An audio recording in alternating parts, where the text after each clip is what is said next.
यास्मीन, तुम तो मेरी जान हो।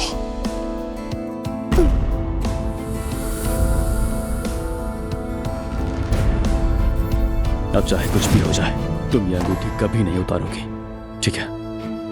मैं सारी जिंदगी मोहब्बत करूंगा तुमसे। उमर, मैं भी तुमसे मोहब्बत करूंगी।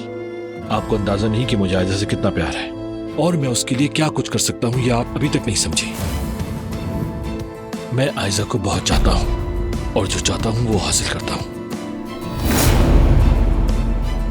मेहमेद झूठ बोल रहा है। एलिफ के साथ मेरा कोई बच्चा नहीं है। अगर होता तो कोई निशान तो होता ना।